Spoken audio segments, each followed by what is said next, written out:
Welcome back everyone, my name is Echo and I hope you're having a great day. In today's Minecraft video, I want to keep you all updated with every Minecraft 1.18 feature we know that is coming so far. So let's start from the beginning. Minecraft Caves and Cliffs. The full update was expected to release in June. Unfortunately, developers can't meet the demand and have had to split this update in two. 1.17 was kind of the minor features, introducing things like axolotls, goats, we have the glow squid, we have the amethyst geodes, spyglass, etc.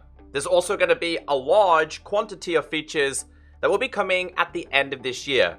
That is going to be part 2 of Caves and Cliffs, known as the 1.18 update. So let's get into this and let's kick off with one of the features I'm excited about, and that is the ability to build past 256 as the build height limit in Minecraft. It's what we've known for a very long time. In fact, as of 1.18, Minecraft players are going to be able to build all the way up to 320 blocks. Is there any reason to go past 256? Absolutely, and I'm highly looking forward to what the Minecraft community is going to be building at this height. Also, at the same time, as well as us having the ability to build to 320 blocks, Minecraft players are going to be able to go to negative 64. As you guys know, the lowest limit in a Minecraft world right now is 0. It's gonna be literally negative 64. The next thing you can expect in Minecraft 1.18 is going to be mountain biome and generation changes. After all, this update is called Minecraft Caves and Cliffs. Now, I've actually found seeds that take you all the way up to Y level 287. Like I said in the previous feature, we're gonna have a build limit of 320. The reason why is because there's going to be generation that goes all the way up to 300. Now, these mountains do come with a couple of sub-biomes. I know a lot of people have been saying they're probably not going to travel that high. However, in terms of ore generation, you're going to have to travel all the way up there. That is because coal and specific ores will generate more frequently the higher you go up. So you're going to have a purpose to go up to mountains as well as go down in the deep dark caves. So a couple of things you're going to need to remember with the mountains is they can be incredibly deadly. Not are they only incredibly tall so you could fall off them and get killed, but we do have the powdered snow. Now this is a feature that is already available in Minecraft 1.17. However, in terms of full generation, it's going to change in 1.18. As well as goats. Yes, we have goats in Minecraft 1.17, and yes, they do spawn naturally in survival, but their home is going to be the giant mountain generations. They will spawn in groups, they will spawn alone. Honestly, I think the goats are a fantastic feature to Minecraft. So currently, it's a Minecraft Bedrock exclusive, but we're gonna have the introduction of the horn. This is a goat horn. When goats ram into certain blocks, they have a chance to drop these. As we make in this video, well, you can eat it, but when you're eating it, it makes a sound like a raid. There's been no official confirmation of what this is going to be used for, but it is currently in 1.18. The most anticipated feature for Minecraft 1.18, the Caves and Cliffs update, has to be the cave generation. Caves, as we know it in Minecraft, are going to be completely transformed. This explains why developers introduced the negative 64 on the Y coordinate. Now, these caves have quite funny names. These caves are named Cheese Caves, Spaghetti Caves, and Noodle Caves. Now, these are still a work in progress, so what you're seeing in this video could be completely different upon full release. We're also going to have the introduction of water and lava aquifers. Basically, you're going to have like massive underground water lakes as well as lava lakes. The mining experience is going to be incredibly deadly. So from what I've noticed while checking out the data pack in survival is mobs spawn non-stop. This is going to make adventuring down to the darkest depths in Minecraft incredibly scary. Also, in the deepest and darkest depths, you're going to see ores more frequently. Remember, they've already started doing it, but ores, in terms of generation, are going to change. As you know, in Minecraft, we go to we go to Y12, and you can pretty much find every ore in one line. That's going to change. You go really, really high for ores like coal, and you go really, really deep for ores like diamond. This is the feature that I'm most excited about.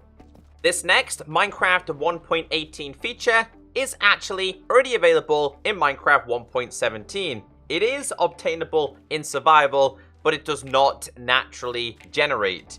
I am, of course, talking about the azalea trees. These are an indication that down below in the deep dark caves, there is a specific biome there. That biome is known as the Lush Caves. Again, didn't quite make it in 1.17. The azalea trees are covered in a lot of rooted dirt. Again, another feature in 1.17, but not fully naturally generating. But if you do manage to dig all the way down, you're going to come across a Lush Cave biome. One of the coolest biomes that is going to be introduced into this next update. The Lush Cave biome is covered in many different blocks. You're going to see water, you're going to see clay, you're going to see the flowering azaleas, you're going to see azalea, you're going to see the drip leaf, you're going to see moss blocks, you're going to see tons and tons of glowberries. It is a truly phenomenal biome. I actually checked this out in RTX, and honestly, it's such a great introduction. The last thing I do want to mention is spore blossoms. Now, spore blossoms are already available in 1.17, but are not available in survival. The spore blossom is a creative-only feature for Minecraft Java Edition and Minecraft Bedrock. They let off a lot of particles, and what's the point in that? Well, actually, these particles manage to go through walls. So if you're already in a cave, it's another way to find the Lush Cave biome. I can't wait for these to be introduced. In terms of cave biomes that are going to be available in Minecraft 1.18, well, I previously showed you the Lush Cave biome. That is going to be one found with the azalea trees. This is a dripstone cave. Now, dripstone does generate in Minecraft both on Bedrock and Java at the moment, but it's kind of like a poor excuse for a new type of biome. Once 1.18 is available, the dripstone cave scale is going to drastically improve. Now, these are typically made of the dripstone blocks and the dripstone themselves, known as the stalactites and the stalagmites. And also, there's like massive pillars kind of holding the cave together.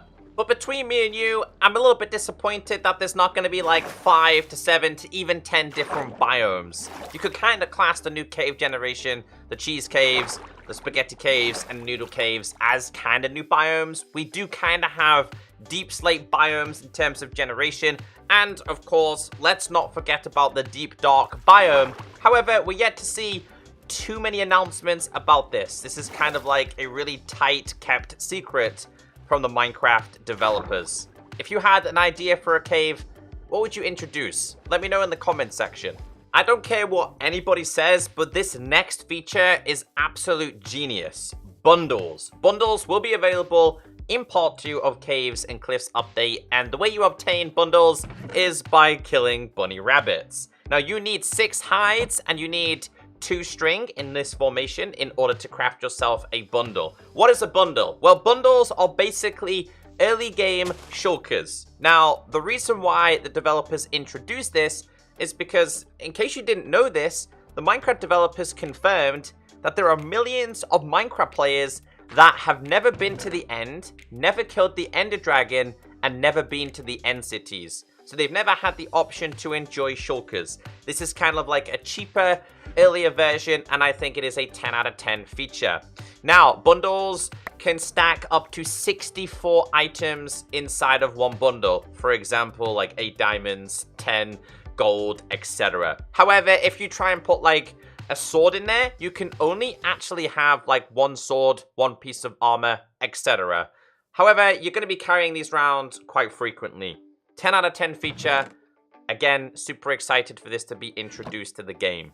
The last few features I want to talk about are probably the most cryptic features announced in the Caves and Cliffs update. There's a couple of things to mention here. Number one, Skulks or Skulk sensors. These are going to be a massive game changer if you are a redstone creator. These things literally are wireless redstone and can pick up vibrations from blocks, from players, from mobs. In fact, the Skulk is meant to technically generate in a biome that we know very little about, and that is going to be the Deep Dark, because also in this same biome, we are going to have a mob known as the Warden. Now, the Warden hasn't really been talked about. Is it confirmed for 1.18? Well, I have a little bit of insider news that tells me the Warden is going to still be coming.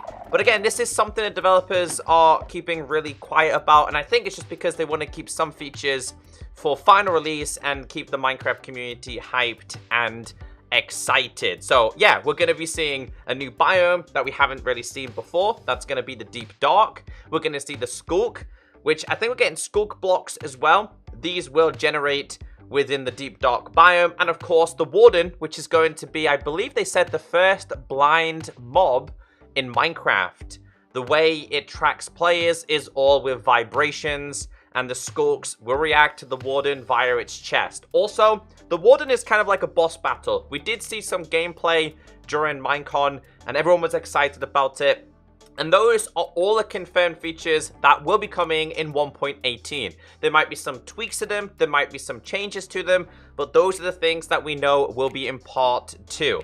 It's highly likely we're going to see even more features as well. And I really hope we do, to compensate waiting literally 12 months for the majority of the Caves and Cliffs update. If you're still here, let me know in the comment section if you're still watching, and let me know what you're most excited about, and let me know what else you would like to see introduced in part 2. So I've been Echo. Have a great day. It took me quite some time to make today's video, so if you could leave a like, I do really appreciate it. I'll see you all in the next video. Goodbye.